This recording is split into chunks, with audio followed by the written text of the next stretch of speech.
a lot of it is a lot of talk and pledges without any, specific actions.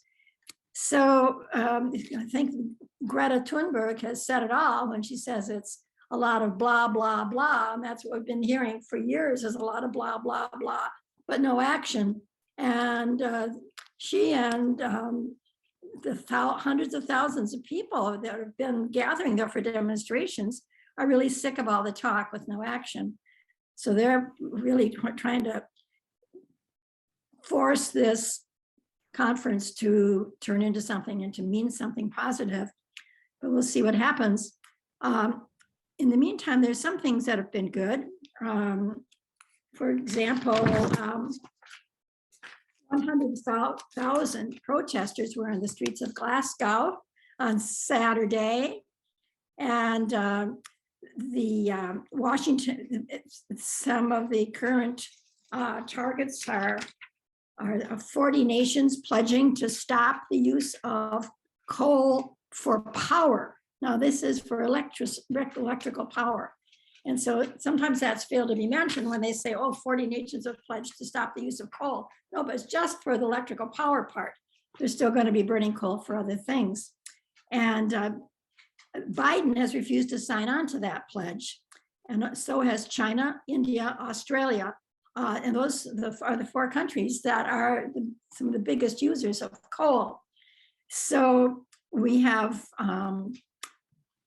also, we certainly intend, even though we have a commitment to cut our use of coal in this country, we do not have a commitment to stop the production and sale of it to the rest of the world. So there's right now they're talking a lot about real net zero goals, so that they would have, say, a net zero of net zero emissions by 2050. And what does net zero mean? It doesn't really mean no emissions of carbon.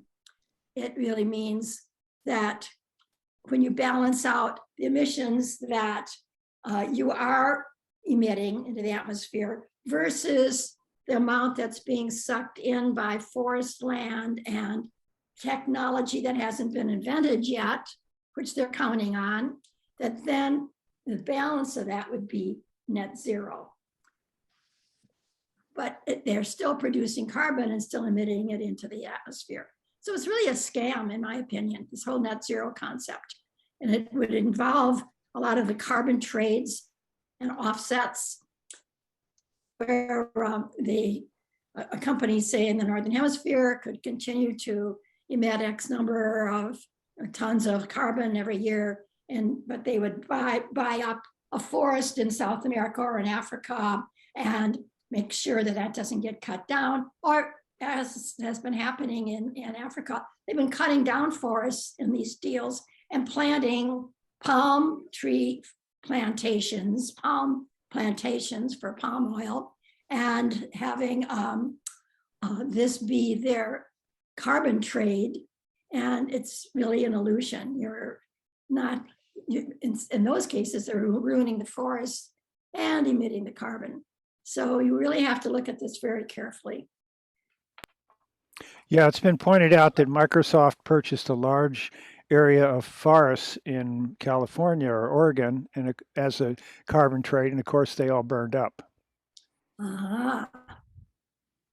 So you can purchase, forests, but if they burn or die, then what? Right. So, well, the point is we just have to stop emitting the fossil fuel emissions. And this new draft has just come out, a draft report of the COP26 final decision text. And the activists who have had a chance to look at it, and the analysts that are more tuned into what the reality is, say that this is an exceptionally weak draft. And it fails to acknowledge that fossil fuels are driving the climate crisis. And it has no commitment in it to end global reliance on fossil fuels. So this is their first draft that's come out. So this is not going to go over well. And there's going to be a lot of protests. There's only 4 days left to go in this COP conference. So many of the leaders are coming back for some final talks, and the national leaders. But it's interesting that, you know, there haven't been any climate scientists that have spoken at any of these COP conferences, as I understand it. There's people like Michael Mann or James Hansen have never been invited to speak at one of these COP conferences. So who are they listening to? They do have heads of big corporations speak to them, and government leaders. And they will very nicely have someone like Greta Thunberg address them now and then, or some other young youth activists. But they really are listening to big business more than they are to the scientists. Julie, if I might, I think it's really insulting that they don't even, within the context of the conference, have not used the words fossil fuels very much at all, or called out coal, gas, or oil. They have not done that in terms of the verbiage in the conference itself. The protesters, the preliminaries have, but not in the content of the conference. And that's how come this report is really tagged super weak. But it's an insult to the world. Yes. I had a question. I haven't been following it super closely, but I heard something about, you know, methane control was one of the low-hanging fruit, but they weren't able to get Russia or China on board with that. Does anyone know kind of what the control of the methane is? Is that from, what is that from? And has there been any developments on that? George Tech. Sorry. George, go ahead. Yeah, about 2 weeks ago, it was announced that they developed satellite technology that they can view methane coming out of pipe stacks on Earth, and they can identify where those major methane pockets are that are coming out of industry, and that gave some hope to monitoring it. Again, there was no detail as to how we're going to translate from knowing where the problem is to stopping the problem. Thank you. Yeah, it seemed to me that they were looking more at the source of the methane that's coming from the oil and gas wells and the drilling. But they didn't mention anything about agriculture and the cattle issue. But there was a global methane pledge that did come out a couple of days back, and it was to slash methane emissions by 30% by 2030. And that did include the United States signing on to that. So we'll see where that goes. And that's a good point, though. Thanks. Yeah, yeah. I think I heard that there is actually some kind of a chart or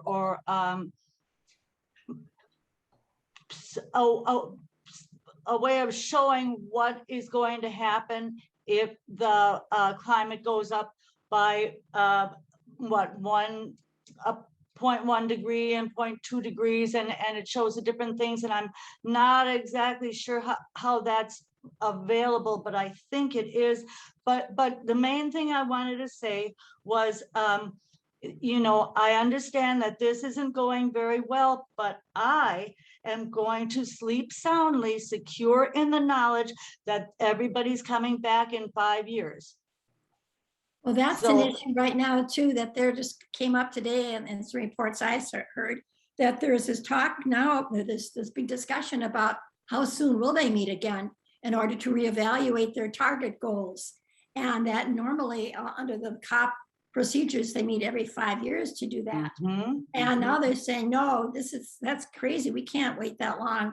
We have to do it every year. We have to meet every year to reevaluate how things are going and how we need to update our target goals. So that's being discussed now. So they may realize that this is too serious to sit around and wait for 5 years. So they also, was an interesting Washington Post investigation that just came out in the news, I think it was today or yesterday, saying that most countries are under-reporting their carbon emissions. And that it's really a lot worse than it is. And there's a giant gap between the reality of their carbon emissions and what they're actually reporting to the UN. And so that was rather alarming. And if the current targets are met that we have now to meet the emission reductions, we would still have a 2.4 centigrade increase in warming by the end of the century. Now we're talking about the top level being 1.5 degrees centigrade.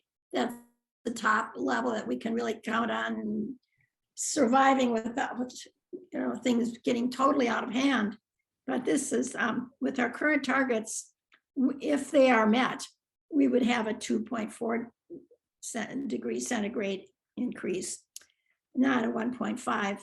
And right now, with our current policies that we're working with now, with our current targets, we would put us at 2.7 degrees centigrade at the end of the century. And that is getting very dangerous. And we think, well, what's, another point or another 2 points? Evidently, every couple points, the decimal points makes a huge difference. And so I guess there are 3 deals that they wanted to make on big goals. One was a pledge to cut emissions in half by 2030. That deal hasn't been made yet. Another was $100 billion put in annually to help poor nations that are affected by this, and that we're nowhere near that point right now. John Kerry spoke to that problem today. Then another point was that half of that 100 billion, which should go to adapting to the worst effects, to go to the countries that are really having the worst effects of it and to help them adapt. So those are big targets that have, or goals that have not been dealt with, and we only have 4 days to go. So there's a quote from Michael Mann, though, which I think we need to keep in mind because we can get pretty cynical about all of this stuff. He's Michael Mann, maybe many of you watched him when he was here in Milwaukee a couple of weeks ago. The United Nations Association had him here to speak, and it was, we had advertised it as being online and you could plug into it. But he said, beware of the slippery slope from cynicism to nihilism. It leads to the same place as denialism, and that's inaction, which is probably precisely what the polluters and those doing their bidding want. They want inaction on our part. So we can go from being cynical about this to saying, I'm not going to let them be cynical. I'm going to get out on the streets and act on this stuff. Or we can just become, just give up and say, well, it's hopeless and the world's going to end, and that's it. And that leads to total inaction, and that's not going to get us anywhere. So we have to keep our spirits up. And that's why we join groups like 350 to have people to work with and to bounce ideas off of and to get out on the streets with and to learn from one another. So right now, one of the main things that Bill McKibben, our glorious founder and leader on a national, international level, Bill McKibben was saying that what we need now is to gather people, not to take all of the responsibility off of the youth who are doing so much, and there should be a third act of people over 60. He wants to call it the third act of people over 60 to get out there in the streets and to do our thing and to concentrate on the banks and the investment into fossil fuels. Well, as George said, he says, I don't think we're the third act. We're probably the first act. We've been out there for years on this, and we're out there every Friday in Milwaukee And many of us are over 60, and we've got grandkids we're really, really worried about. And we're facing off with Chase Bank and Wells Fargo Bank, who are some of the biggest funders, Chase being the biggest funder in the world of fossil fuels.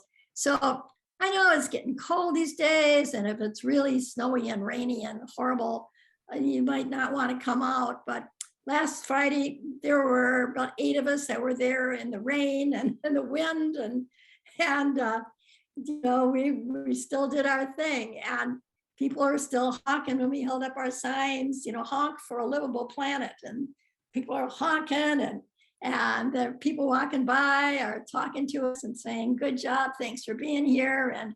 And so we really need to continue. And we need to continue to deliver letters inside to Chase Bank and have they send them on to the upper elements of the corporation. And so I really encourage you to, especially if it's a nicer day, you come on out, please, and join us, because we really need to be out there. We're the first act out there, not the third. So another way that we learn from each other is to have presentations. And tonight we've got Greg Walter and Terry Wiggins, 2 of our very active board members for our steering committee members. And they're doing this presentation on plastics. Plastic doesn't grow on trees. And actually, it's the connection to the fossil fuel industry and climate change with plastic.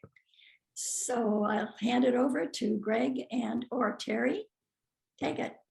Tonight's discussion is entitled Plastic Doesn't Grow on Trees. And to tell us about where that came from, here's Terry. A few months ago, when the steering committee was discussing future meetings, when I related the experience I had recently. I'd gone shopping at Kohl's this summer, and as I was trying to reduce the number of plastic bags needed for my purchase, the very nice clerk said, "Oh yeah, gotta save the trees." She actually thought that plastic came from trees.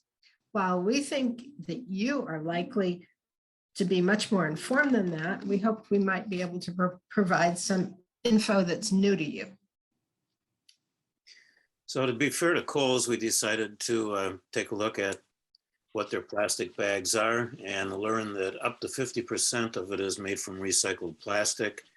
And they are experimenting with eliminating bags in some markets. So we'll keep an eye on that and see where that goes. But tonight we're going to talk a little bit about what plastic is, what the history of plastic is in its use by people, excuse me, and how we interact with it every day, what the impact of all that is on the climate, and what are some actions that we'll be able to take to mitigate the problem of plastic. So plastic is a carbon polymer, and for 350, that the carbon is of course the important part of that. The polymer just is from the Greek for many parts. And one of the parts of plastic is a molecule called ethylene, which looks like this. And when you string a whole bunch of those together, you get polyethylene. And this is one form of polyethylene, what it looks like. Of course, the problem becomes on where do we get those carbon molecules from?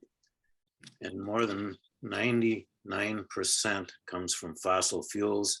And by far the bulk of that comes from natural gas. And we pretty much know where natural gas comes from these days. We pump sand, water, and chemicals deep underground into bedrock where it's broken open, which allows the natural gas and oil that's trapped in it to flow back out and be transported to where we're going to use it. Now, carbon polymers really aren't new. 3,600 years ago, people living in Central and South America were processing rubber into a carbon polymer. And we're probably all familiar with drawings of them playing games with rubber balls in stadiums. Shellac was used more than 3,000 years ago. It's been documented for making things in India. There are actually dozens more carbon polymers, natural carbon polymers that people have been using for thousands of years. But it's starting in the mid 1800s, scientists first synthesized plastic, synthetic plastics. In the early 1900s, Leo Baekeland synthesized Bakelite. And Bakelite really took off. It was being used from everything from jewelry to luxury items. And it was advertised at the time as the material of 1,000 uses. And that was really an understatement. But by the 1930s, scientists developed many kinds of plastic, the vinyl in plastic records, rayon, nylon for making fabrics and clothing. They actually had dresses made totally out of nylon back then.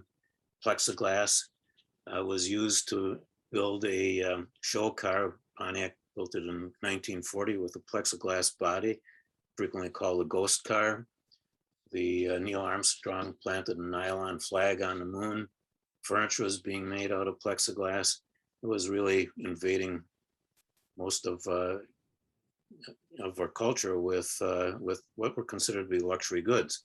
But in the early 50s, polystyrene began to be used widely, and it was used in plastic cups, and a foam version of it was used for insulation and insulating cups and takeaway containers. We commonly call that styrofoam.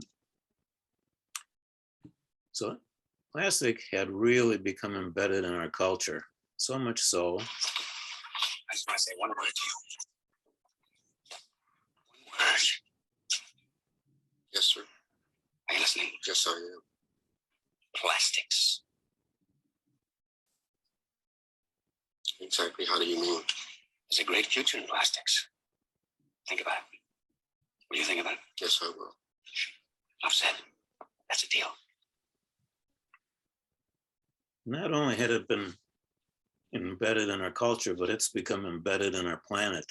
In Bali, they remove 30 to 60 tons of plastic every day from the beaches. It's from a study earlier this year. Now, plastics had a much different trajectory than even the population of the world. You can see the yellow line where the population has increased from around 1.5 billion people in the early 50s to nearly 8 billion today. That same time frame, the production of plastic has been also almost exponential. We can see the laws that have been passed controlling plastic usage over the years, which has basically been zero up until the early 2000s. In 2008, China passed a law banning the use of plastic bags for shopping. And you can see that at that time, there was a dip in the production of plastic, although it's taken off again. And since then, there's been a lot more plastic laws that have been passed, but it hasn't stemmed the production of plastic, really. The US produces more than 230 pounds of plastic per person every year. And worldwide, 10 billion tons since the early 1950s. Now in this graph, that looks like we're almost at zero at that starting point, so you can see how much of that's happening now. There have been laws to limit, like the ones in China. Those usually produce only a small decline in narrow segments. And our great state of Wisconsin has outlawed plastic bag bans. So we have a ban on bans. Terry. Okay, so let's get into a little bit of audience input time now. That's you guys. So what's so good about plastic? Put single words in the chat about the positive characteristics of plastic, and I'll read them as they come in. It's indestructible. Thank you, Bruce. Barbara Lee says it's cheap. I missed what Pete Hill said. Can take many shapes. Yeah. Incredibly useful. Convenience. Yeah. They don't leak. Waterproof. Yeah. One that I have on my list is that it's convenient. It's lightweight. Yes, light to carry and lightweight to transport. Plastic bags are actually cheaper to transport to get to us than paper bags are.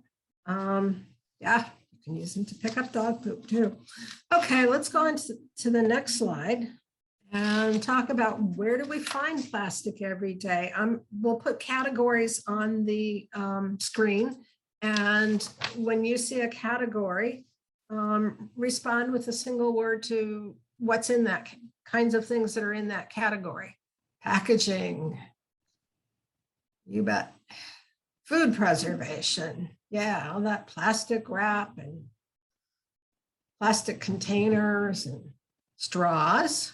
Sure enough, bags, takeout containers, bottles. What about those forks and knives and spoons that we all see when we go to fast food places? Plastic forks, utensils, yes. Let's go on to talk about clothing. What about our clothing is plastic? Jackets? Sure. Yeah, especially rain jackets. Polyester buttons, shoes, zippers, backpacks. Yes. Okay. And how about in our homes? I did see that. Let's start with the kitchen. Name some things in the kitchen that are made of plastic. Containers, you bet.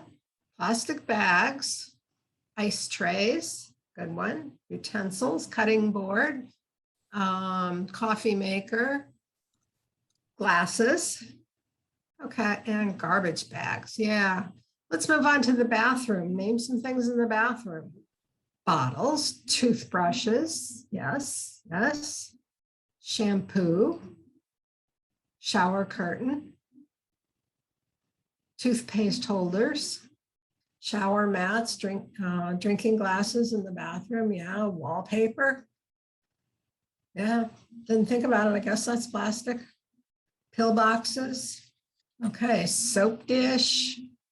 Good, let's move on to transportation. What's plastic there? A bus pass, yeah. Got one of those. Car parts, plastic seats on cars, buses, planes, paint.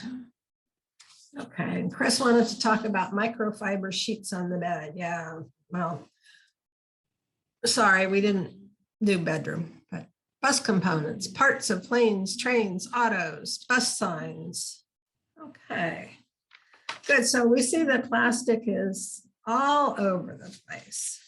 Greg, I put it in terms of per person per year, but we can also note that America generates 34.5 million tons of plastic each year. That's enough to fill American Family Field over 1,000 times. Let's talk about recycling first. Most plastics can only be recycled once or twice, whereas glass can be recycled indefinitely. And industry actually started the recycling of plastic, as we'll see in this video. We found a collection of internal plastic industry documents about this period of time, when the industry was in the crosshairs of the environmental movement and plastics were under attack. As we continued reporting, we found even more internal documents and court filings and spoke with over a dozen industry insiders, including 3 top executives who represented the big plastic producers and agreed to talk publicly for the first time. One of the vice presidents at the Society of the Plastics Industry was Lou Freeman. He now heads a local environmental coalition, but he remembers a pivotal board meeting in the late 80s when the industry was worried about its public image. The vice president of the DuPont company pulled me aside and said, you guys better get up to Wilmington. There's dissatisfaction about what's going on with the solid waste issue. We took a trek up to Wilmington, and this one DuPont executive, he said, I think if we had $5 million, which seemed like a lot of money then. $5 million. If we had $5 million, we could solve this problem. They created the Council for Solid Waste Solutions, drawn from their ranks of big oil and petrochemical companies that made plastic, like Amoco, Chevron, Dow, and Exxon. The group had a plan and turned to a veteran of the industry, Ron Leesmer, to execute it. They wanted to know, was I interested in being the guy who actually made recycling happen across the US? I mean, you got handed this task Yeah, to recycle plastic in the United States. in the United States. Literally, me, I had no staff, but I had millions of dollars to do what I felt was necessary. In a highly controversial action, one county in New York State has voted to ban all packaging made of two kinds of plastic. It was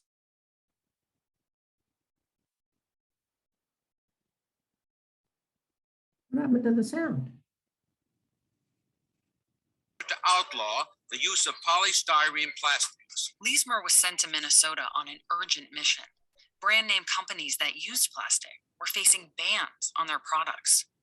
There was an attitude that if your product was not recycled, then it should not be in the marketplace. So it was up to us in the plastics industry to solve this problem so that they could continue to package their products in plastic.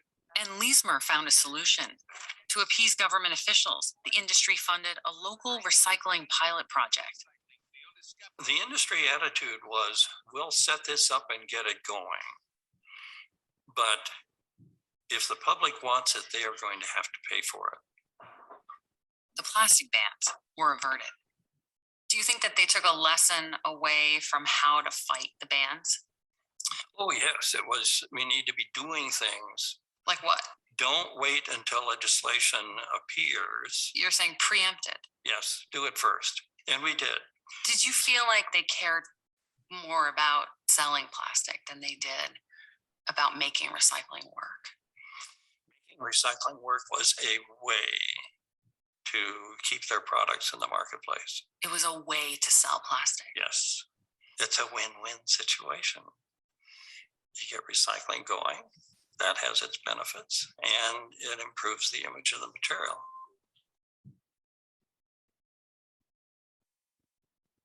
That's finally.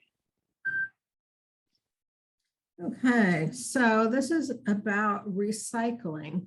Recycling is shown in this graph as the blue part at the top, and recycling of plastics was really only started in the late 80s or early 90s. And part of what's recycled are the plastic waste exports that are shipped off. They're counted as recycled. In 2018, after China and other Asian countries stopped accepting imports of US plastic, much of it went to Malaysia for processing. Often such processing meant illegally burning plastic with toxic fumes inhaled by the neighbors of the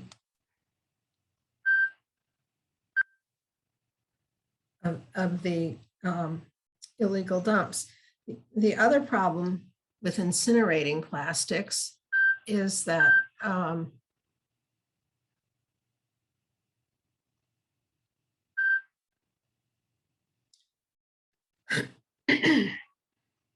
is of course the greenhouse gases emitted, and that's where our concern comes about with the climate. What the graph does not show us is that about 30% of plastics that have been manufactured are still in use, and that's the good part of all of this. So let's talk about where else plastic goes. A lot of it is discarded. That goes to the landfill, and many examples have been shown of how little of what goes to the landfill degrades. For example, we've heard the stories about newspapers from the 1950s and being still readable. In terms of that pollution, methane is vented from well-managed landfills, and refuse blows and leaks from poorly managed landfills. in terms of the environment, the majority of plastic that's at risk of entering the ocean comes from Asia, more than 70% of it, and some from Africa and the Middle East too. And plastic that enters the ocean is usually within 30 miles of a coastline, or it comes in via rivers. And there are now 5 gyres in our oceans. There are 2 in the Pacific Ocean, 2 in the Atlantic, and 1 in the Indian Ocean. And in those gyres, they're composed of about 20% fishing waste. Finally, we consume plastic from our food and water, and we'll talk a little bit more about that later. And in all, we consume a credit card size amount of plastic per week.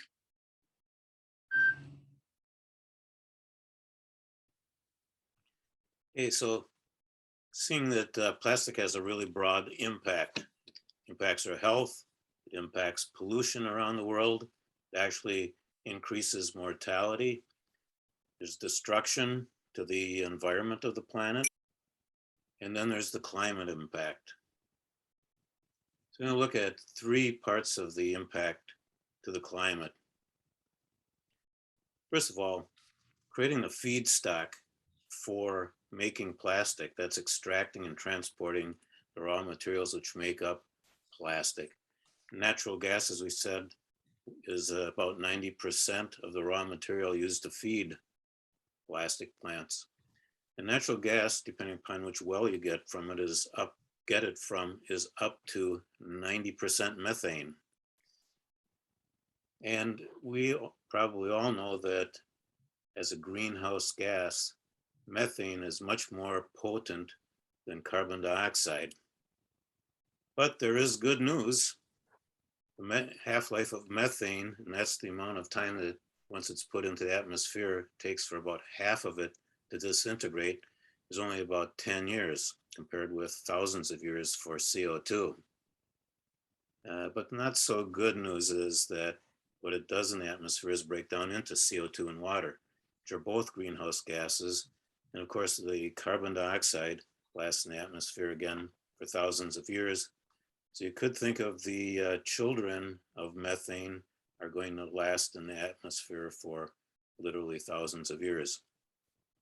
Now there's enough natural gas leaked into the atmosphere every year from the extraction and transportation to fuel 10,000 homes. Considerable amount of energy going into the air and causing global heating. In addition to that, just extracting and transporting it, the leaks that happen during extraction and transporting is the energy that's used to do the extraction. They have to build those wells. There's all the infrastructure we put in place and all the energy that goes into actually moving that product to its destination. So if look at the cost of the climate of producing those building blocks like that ethylene molecule that we looked at early on, what happens is that they crack the natural gas. That is, the methane is broken into different molecules and recombined. They do that at gas cracking plants like this one. When I looked for images, almost all of them were located on the water. And now we know that they're becoming located in, or the communities around them are becoming cancer alleys. Emissions from producing ethylene alone are about 0.8% of the global carbon dioxide produced every year. Now, ethylene, as we saw, is used to make polyethylene, and polyethylene makes up about 34% of all the plastics in the market. So that's about a third. So producing that other 2/3, while some of those are a little more efficient to make than ethylene, it still gives us more than 2% of the total emissions just creating the building blocks of plastic.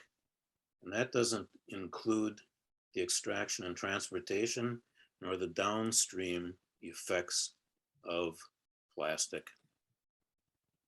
Now, polyethylene is the most common consumer product at 34%. And I think we're all pretty familiar with it being used for food containers and bottles and stuff. And it's whatever you see as a code 1 or 2. It's also used for shopping bags. That's what those plastic shopping bags that Terry talked to the salesperson at Kohl's about are made of. And that is a code 4. Polyethylene is really versatile. It's used in so many products, even bulletproof vests, interestingly. So finally, disposing of that plastic, how does that impact the climate? 92% of the plastic being produced was not recycled in 2018. Mostly polyethylene is recycled, but only a small percentage of the total amount is. And where does it end up going? Some of it goes into the air.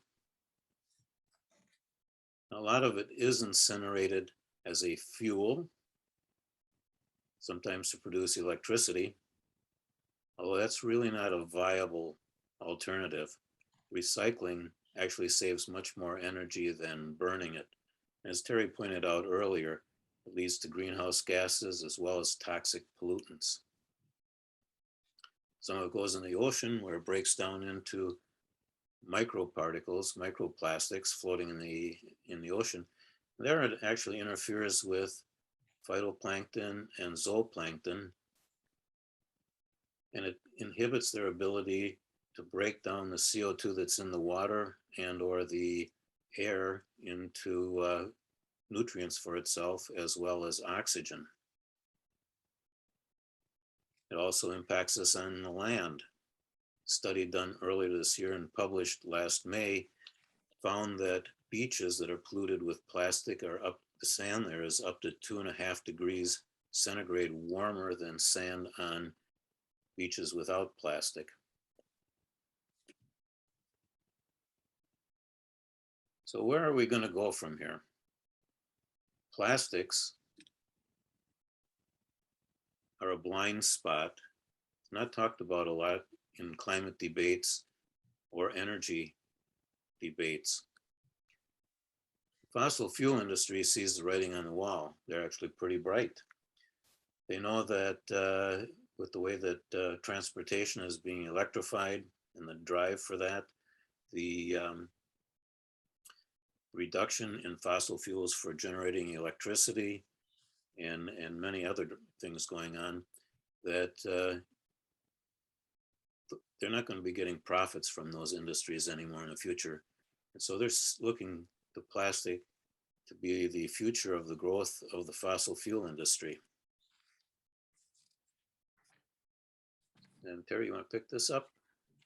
Yeah, I was going to say that greenhouse gas emissions from the plastic life cycle threaten the ability of the global community to keep global temperatures in a 1.5 or even a 2 degrees centigrade.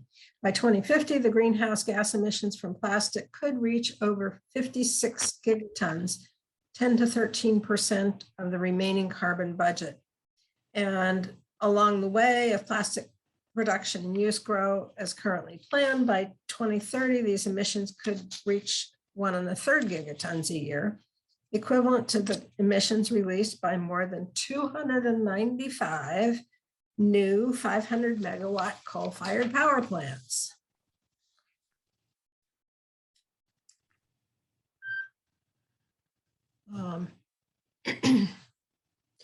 And so where do we go from here? We can call on companies to do a number of things. Packaging is the largest contributor to plastic waste and accounts for about 42% of the total.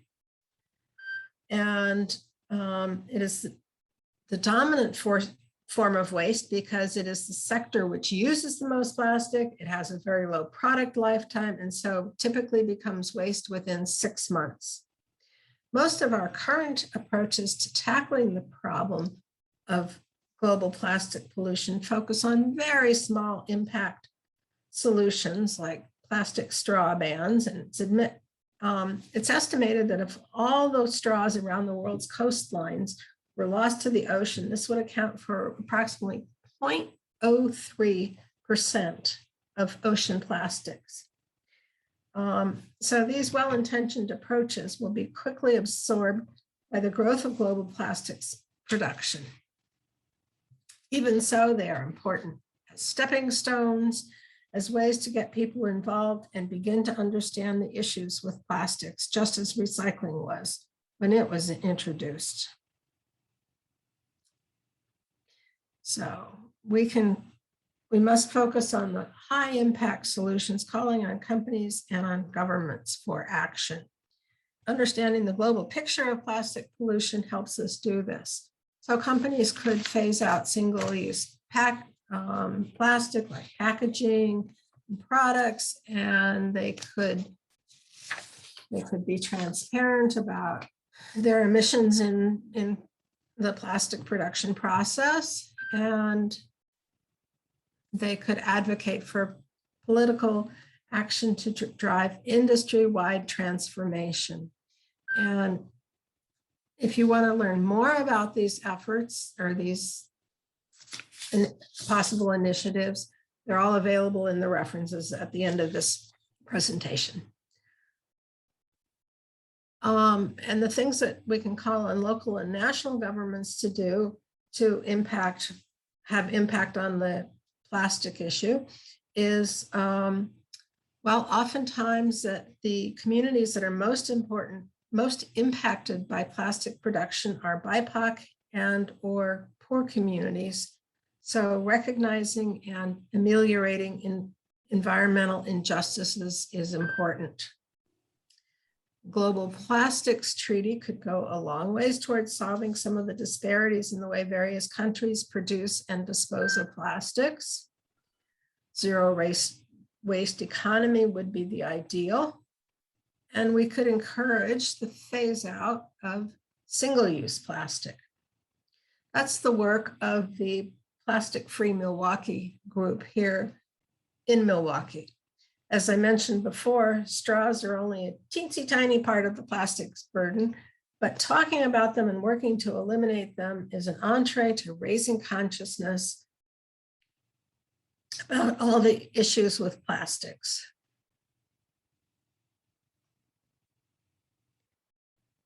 And we need to encourage the adoption of reuse and packaging-free systems. It's my understanding that the Glass Pantry store in Walker's Point aims to get us started on this path. And again, this information is available in the Climate Emergency Unpacked issue.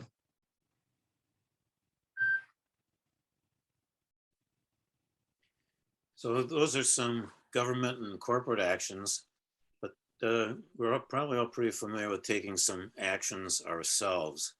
And one of the things, bring us back to the genesis of this discussion, is shopping bags. And so we took a look at some shopping bag production studies that determine what the energy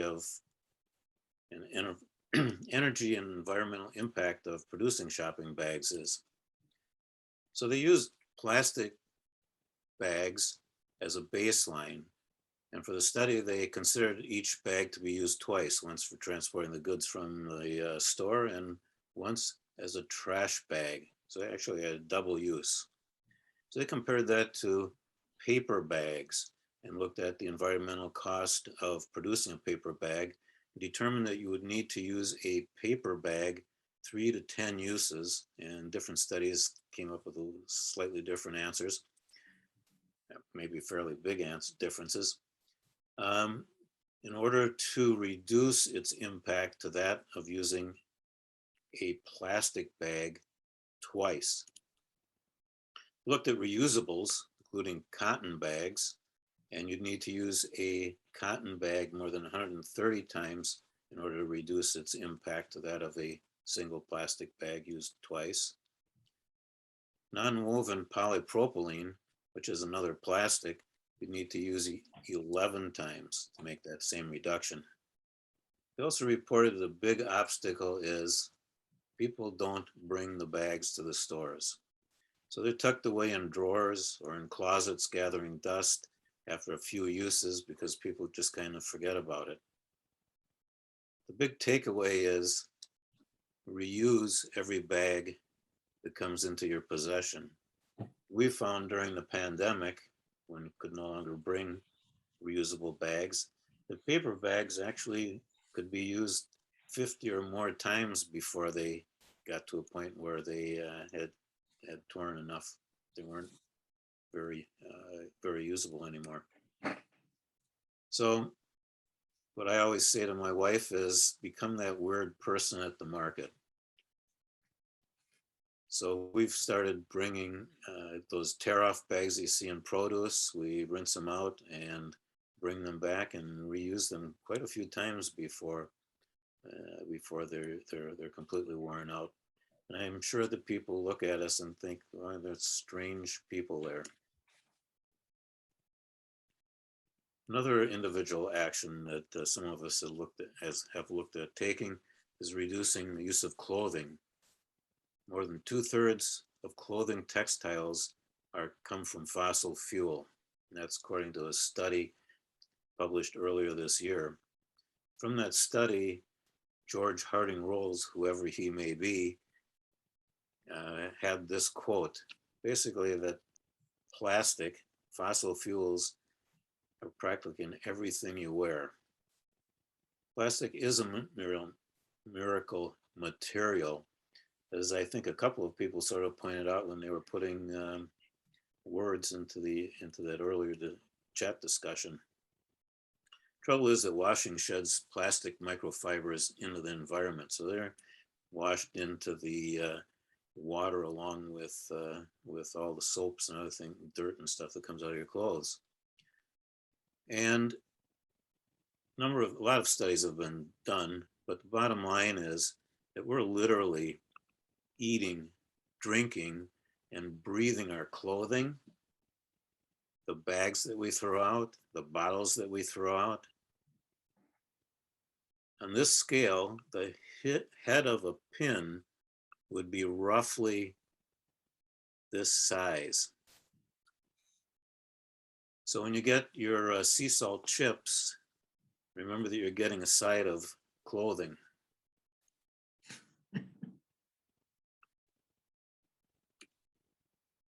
There were studies done of what's in tap water around the world. Just a couple of quick highlights is that the United States scored first.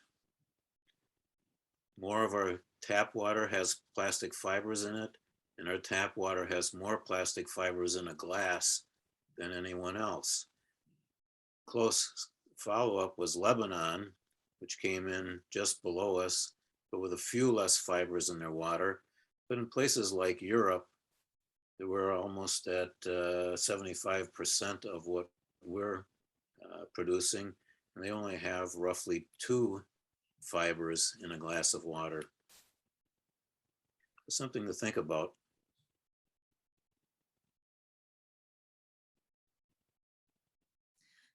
Yes, as Greta Thunberg has said, the biggest thing we can do as individuals is not act like individuals. So it would be very important for us to do those, call on companies and call on governments to do things, but we can do some individual things to deal with plastic. I invite you now to name some of those things. Okay, well, one thing I would say is that we can work together to pressure corporations and governments where the bulk of the problem really resides. We can pressure them to start making changes. And I know the response is not particularly good but that doesn't mean that we should stop. So in terms of individual actions, what do we do? Let's talk about that. Well, we can make sure that we don't buy unnecessary things. We can be non-consumers. And when we go someplace, not use those plastic bags. I always have my bags in my car so that I don't forget about them at home. Yeah, we carry plastic bags in our car, and we also carry containers in the car for using for doggy bags for takeaway food. I just want to mention something. Oh, go ahead. This presentation is really interesting. Thanks for taking so much time to put it together. I just want to mention a couple of developments that I think are, it's all disturbing, but a couple things are, namely a few products that I've purchased or am aware of that were in aluminum in the past and seem to be just perfectly fine as they were. I'm thinking of aluminum or some other containers. I'll give you 3 examples. One is tuna fish. I don't actually buy a lot of tuna, but you know, it's always in that little metal can, metal tin can. And then this tea drink that was an aluminum can that, and then also cereal. And I've noticed that with each of those 3 things, they've started to produce them in a plastic container. If you can imagine tuna fish in a, I don't know why they've done this, you know, changing the sports drink to a plastic bottle and then actually packaging cereal in little plastic containers so you don't have to put it in a bowl. And, you know, certainly annoying, but I'm just curious, you know, from the company's perspective, if this was a cost issue, if it was actually cheaper to use plastic, or if they perceive that there's some sort of convenience or benefit, because in this case, you know, I would think people were purchasing their product beforehand, and they would continue to do so. It seems like they would have every incentive to just keep doing it the way they were. I think little changes like that can make huge impacts when you just think of, you know, how many soda bottles are produced. You know, just that one change from an aluminum can packaging to plastic has just this massive impact. And I'd like to know more about whether it's a cost issue or if it's a perceived convenience or better marketing or what the issue. It doesn't make any sense to me. I don't know. I wonder if maybe in the case of the tuna cans, plastic is lighter weight and therefore less expensive to ship. Maybe, yeah. I hadn't heard about these 3 things, so I don't really have any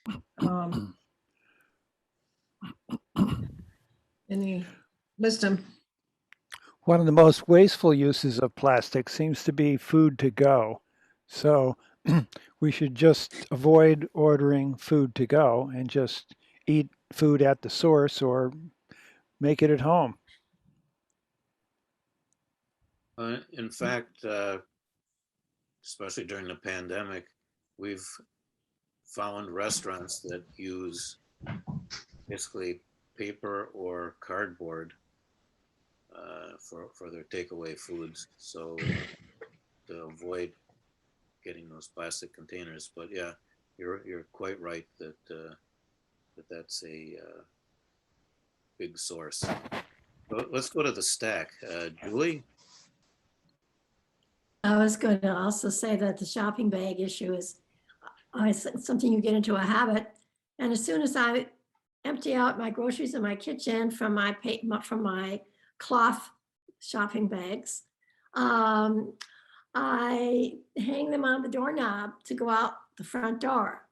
And then the next time I go out to the car, I grab the bags and throw them in the back end of the car, so that I try to keep recycling the location of those cloth bags, and I always have them with me. And a couple of times I have failed to do that, and I get to the store and I'd go to the trunk and I'd look for it, and I'd be so upset that I didn't have my cloth bags. I said, what am I going to do? Am I going to drive all the way home to get them? Or am I going to have to break down and, take a paper bag or a cloth? And so for years, they would ask you in the store, what do you want? Do you want plastic or paper for your bag?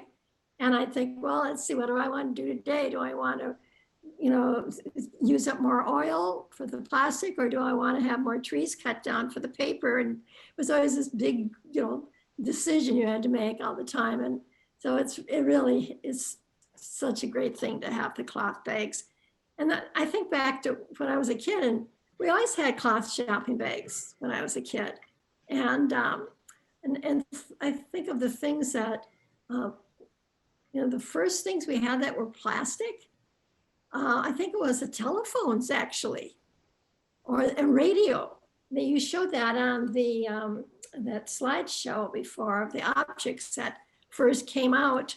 I think you said they were polyethylene, but they were that hard plastic that was used for some of those early items. And but the first ones I can remember are the telephone, and I think maybe the body of an electric hand mixer was plastic, and certain things that, but there wasn't a lot. And if you try to go back and say, well, how do we do things then, and how did we get along without it, and just try to bring that back might help. Great. One of the things that I do is I use dental floss that doesn't come in plastic containers. The one I use comes in a paperboard container.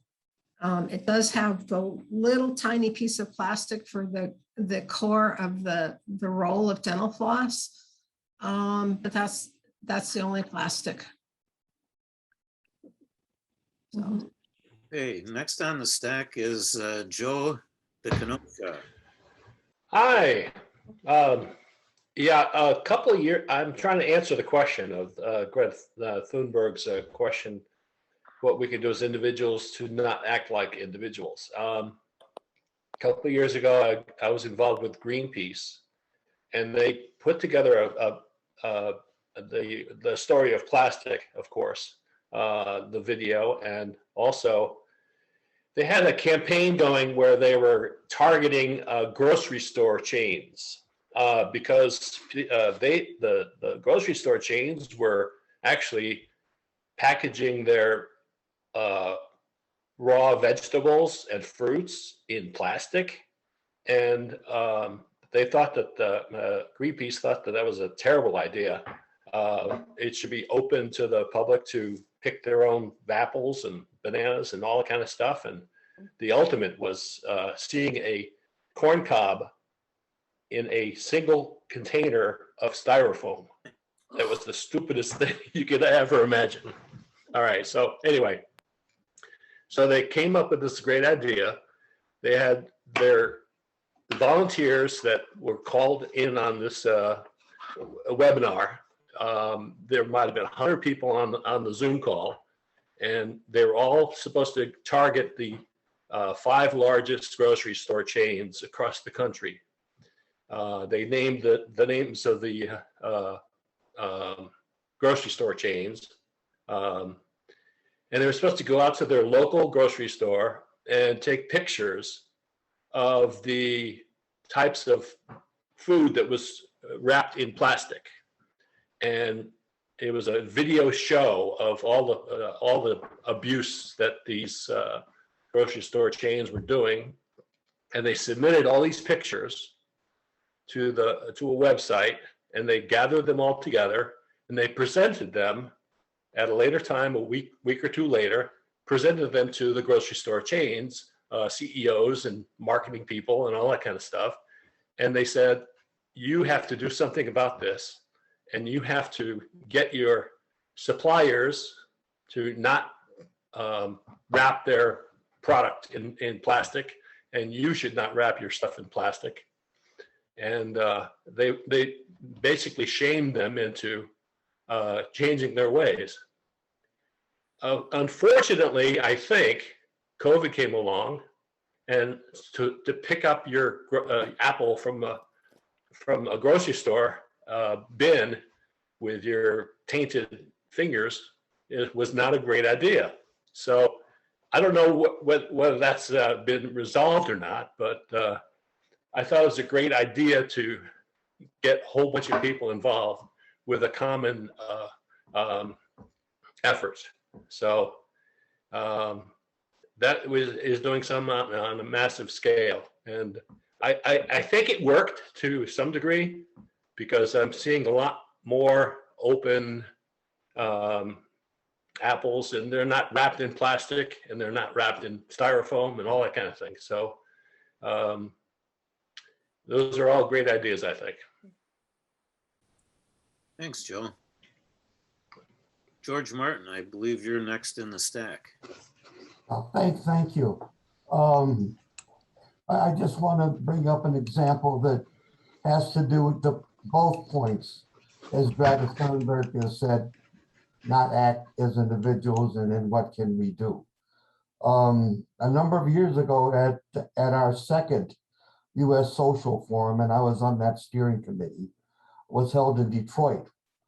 And as one of the points of our contract with their convention center, because we brought 100,000 people, was that they not sell any bottled water or products on the grounds, that they bring in water bottle fillers and connect those. And also in our registration, we encouraged people to bring water bottles. That was so successful, like I said, with over 100,000 people. We also, in terms of registration, suggested that people, if they could, bring a bike that they could leave in Detroit. And people bought thousands of bicycles that they used around the convention center, but they left for the community of Detroit in terms of their transportation needs in that city. So as we were talking, I kind of thought about that, and that was quite a while ago, but that was some effective stuff in terms of kind of looking ahead to when we get out of this pandemic and we can come together in larger spaces and also control our environment within those spaces. Thank you. Thanks, George. Jan, you're next on the stack. Yes, I wanted to elaborate on something that Terry had already brought up, but when we go out to eat at a restaurant, we always bring our own containers for our leftovers. And also if we're going to a place such as Panera, where we know we're going to be helping ourselves to the water, we throw in some reusable cups for that purpose too, instead of using the plastic cups that they provide you with. And also if we go to a coffee place and we're going to sit around and socialize in there, we tell them to put our beverages in a mug. And I find you have to ask for this, otherwise you'll get one of those disposable cups, probably with a plastic lid on it. So these are a few actions that we try to take. And then another thing about carryout food that Charlie brought up, that we and Greg, you'd mentioned too, that we try to find places that don't use a lot of plastic when you do carry out. And we also specify no plastic ware, so they don't throw in some plastic forks and things with it too. Thank you. Christine Meyer. Hi, couple things I was writing as I was listening. Did you know that you can retrofit bubblers with filter water stations? I've tried to get my hospital to do this. Almost any in the wall bubbler can be retrofitted so that you can have your regular bubbler there, but also a place where you can fill your water bottle. Very clever. Fits right in the space that's already there. I put in the messages the thing about the Daily Show and their article about plastics on male reproduction. And it's not just the sperm, it's not just the quality of the sperm, it's also the size of the genitals, which makes me think if men knew, they might do something about plastic. And it's really, you know, Okay. those programs make them funny, so at least you can laugh while you're being sad. And finally, I wanted to say, I don't have a lot of garbage, thank goodness, but I'm alone, what can you do? I get sparkling water in cans, but they're in boxes. And then I use the boxes as garbage cans so that I'm reusing, I'm making a second life out of my boxes. But of course, you can't put your coffee filters, and I don't have a way of composting stuff. So the wet stuff, I use my chit bags, which are absolutely useless for anything else. So then I use them for my wet garbage. And thank you for listening. I'll stop. Okay, thanks, Chris. Richard. Hi, recently we purchased some bar shampoo and bar conditioner, just like a bar of soap. Mm-hmm. So you don't need a plastic bottle for your conditioner or your shampoo anymore. And it works fine. It comes, when you buy it, it comes in this little wooden container that you put up on your shower shelf. And it's made out of, I'm not sure what the wood is, but bamboo. Yeah, it's bamboo. So that's kind of cool. Another thing too, you know, you made me really aware tonight, if you get a takeout, because so many of us are maybe getting takeouts because of the pandemic. We don't want to go to a restaurant and sit down, or they're not open. They're only open for takeout. And sometimes you get the dish in a plastic container. And if I wash it out, it might have that number 1 or number 2 or number 5 that says it's recyclable. But is it actually being recycled? You know, are they actually down at the down in downtown Milwaukee, or where that recycling plant is? Are they actually recycling 1s and 2s and 5s? I really don't know. Well, there's a lot of data about that, and some of it indeed is recycled. But of the total production, and those 1s and 2s are the polyethylene. The data shows that of the amount of polyethylene produced, if they're recycling about 8% of what is 34% of the plastics market, you're looking at roughly 1/4, probably a little bit less than 1/4 of the amount of that could be recycled. So most of it continues to go somewhere else. So, it does. So, but you know, you got to try. We've tried to avoid plastic in many areas of our life, but and I'm sure a lot of people do, but you'd really have to significantly change your diet to avoid it. Even if you pick up these days, if you get a paper carton of with milk, they still put a plastic screw cap on it. It's difficult, but as many people have pointed out, you know, there's a number of ways to reduce and pressure the companies that you buy it from. You know, as you avoid it, it's going to reduce the number of people,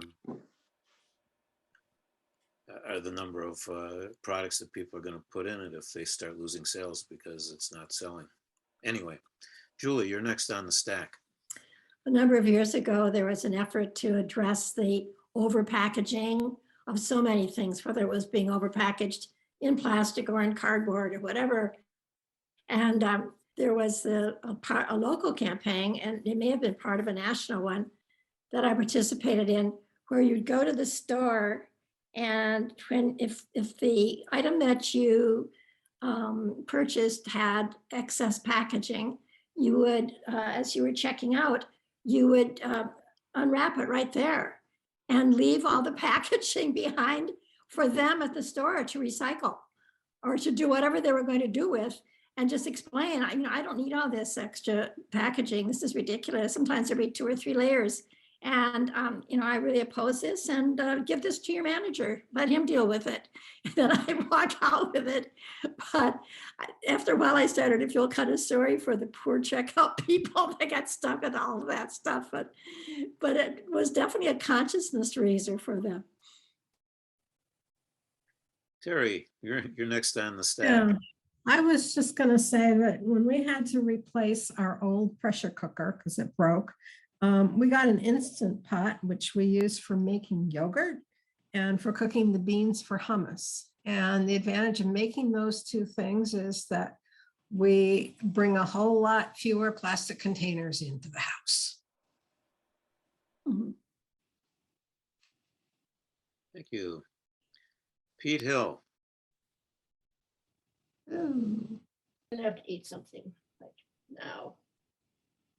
Want me to bring you something?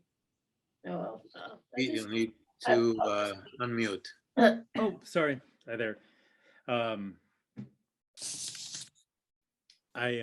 just reading this quote, the Greta Thunberg one. I find it pretty thought-provoking, and so I think this plastic issue is one, probably like some other ones, but I think particularly for this one, there are all sorts of individual actions that can be taken. I think they're all really important. And I think all the ones people have mentioned are just, it's great to hear that people are doing those. And we do many of those things too. Pretty militant about it. But I think the challenge is it's when you look at the graph of usage, all these little things, they're just really not commensurate to the scale of the problem. So I see that quote as really being just dead on with this particular issue. Not to say that it's not important to do those personal actions, but leaving it at that is not sufficient. I think the I don't know if it's George, you mentioned the collective action thing with Greenpeace, things like that are just going to become necessary because I just think that unfortunately, that although we're all doing what we need to do and the best we can, it's we all recognize it needs to be much more. Hear, hear. Well, I'm going to interrupt right now because it is 8:30, couple minutes after when our meeting closes. Did you have any final word, Greg? Yeah, Or just Terry? a couple of things to begin with. We'll get the video of this up on the website in the next 4 or 5 days, but we've already posted some of the references that we did research, and there's a couple of pages of them. There's some really exciting things out there, like how to eat less plastic, or are tote bags really good for the environment? Exciting reading. So if anybody has some time they want to kill or you want to go to sleep. And one of the films that was mentioned is on YouTube, The Story of Plastic. It's about an 1.5 hour documentary. But in any event, these are already on the website on the meetings page, the references, and we'll get the video up there soon. So thanks for sticking with us and listening to all of this and for all of your input. Thank you for the presentation, Terry and Greg. You did a really good job, and it's something that hits home for all of us. I once again remind you that our next meeting will be the first Tuesday in December, and that will be a review of the COP26 by Dr. George Stone. And in between, we'll be out there on Friday noons at the Chase Bank in Waterford, Wisconsin. Join us if you can. And have a week. Yes, just a second. I've got a voice asking me something. Yes? Yeah, I just a point of process for those who don't know. You can save the chat to your device. At the bottom of the chat, there's 3 dots. You hit those dots and it will save and download it to your device, the entire chat. Thank you. Oh, thank you. Good job, Terry and Greg. Good. All right, everyone. Stay well. Good night. Good night. Thank you. Thank you. All right, be well.